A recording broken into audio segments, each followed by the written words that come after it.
Why the harder thing is to let yourself be loved. Here is something worth sitting with. Most people believe they are good at love because they are good at giving. They give time, they give attention, they give effort, they give their body, they give their energy, sometimes until there's nothing left.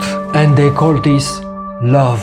But here is what nobody tells you. Giving without the ability to receive it is not a generosity. It is control.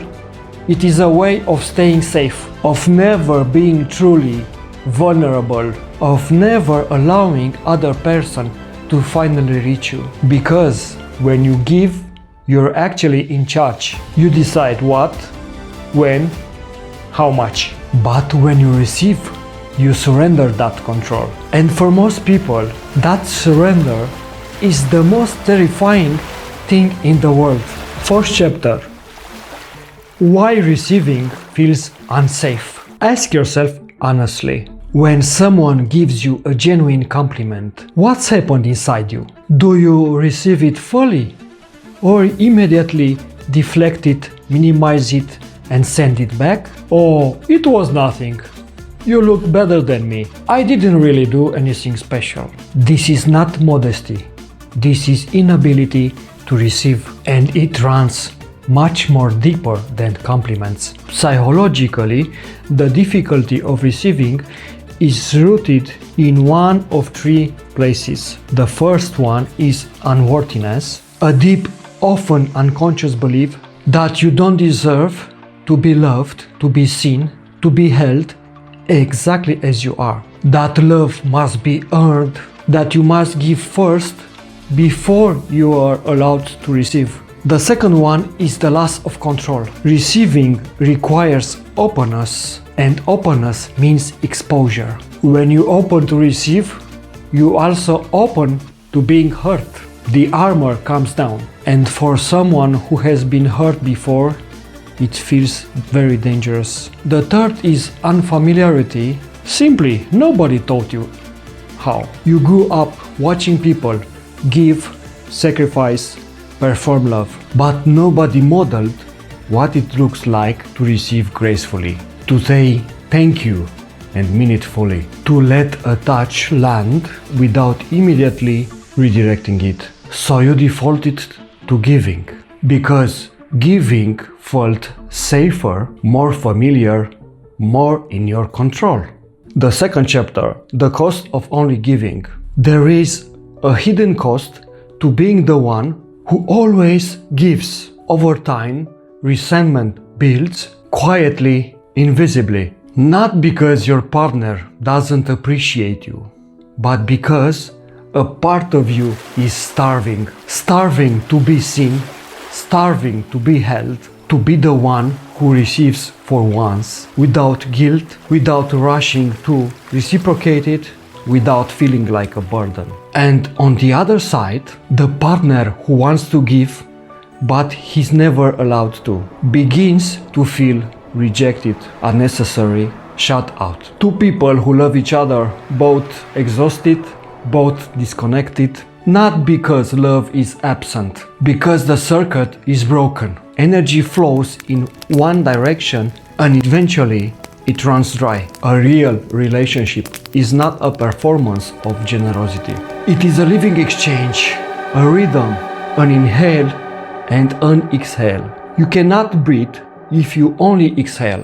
The third chapter, receiving in the body. This is where it becomes most visible and most challenging. In physical intimacy, the inability to receive shows up in very specific ways. The person who cannot receive return attention to their partner. The moment they become the focus, they will stay busy, giving, touching, moving, because stillness feels too exposed. They will disconnect mentally at the exact moment when their partner is trying to reach them most deeply. They will perform pleasure rather than feel it, because feeling it fully, it means completely being seen. And being completely seen without armor, without control, is the most vulnerable place a human can inhabit. Here is what receiving in the body actually requires stillness, the courage to stop doing and simply be present in sensation.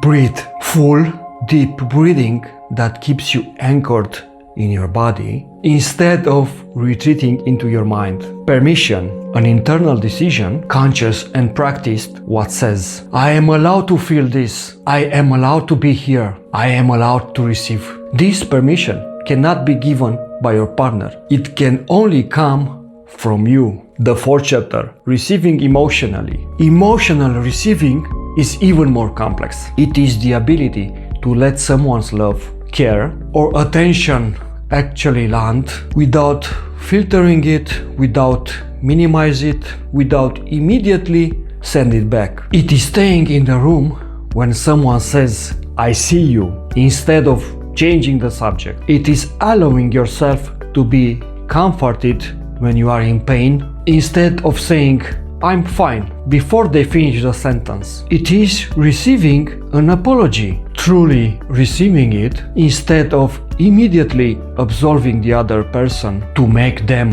feel better. Emotional receiving requires the same as physical receiving. Presence, breathe, permission. And one more thing, trust. The trust that being seen will not destroy you, that opening will not be punished, that the person in front of you can hold what you are about to show them. This trust is not built in a single moment. It is built in the small moments, the micro vulnerabilities, the times you allowed yourself to receive something small and nothing terrible happened. It is safe to open, it is safe to receive, it is safe to be loved. The fifth chapter, the practice. Start small. Without practice, it's just theory. So let's jump into practice. The next time when someone offers you a compliment, pause, breathe, say thank you, and let it land without deflecting it. The next time your partner reaches for you, resist the impulse to immediately redirect attention back to them. Stay, breathe, receive the touch fully before you respond. The next time someone asks you how you are, consider answering honestly, not with fine, with something real. These are not grand gestures, these are small openings. But each opening teaches your nervous system that receiving is safe. And over time, the circuits complete itself. Giving flows into receiving. Receiving flows back into giving. The rhythm restores, and intimacy, physical and emotional, reaches a depth that neither giving alone nor receiving alone could ever create. And now the question I want to leave you with: if someone loves you fully, completely, without agenda, were to offer you everything you have ever needed, would you be able to receive it? Or would you find a reason to redirect it, minimize it, send it back? Sit with that, because the answer reveals not how loved you are, but how much you allow yourself to be. The capacity to receive is not weakness, it is the final frontier of intimacy, and it begins not with your partner, and it begins with you. What about you? It is easier for you to give or to receive? Tell me in the comments. I read every single one. Send this to someone who needs to hear it tonight. See you in the next video. Ciao. Thank you.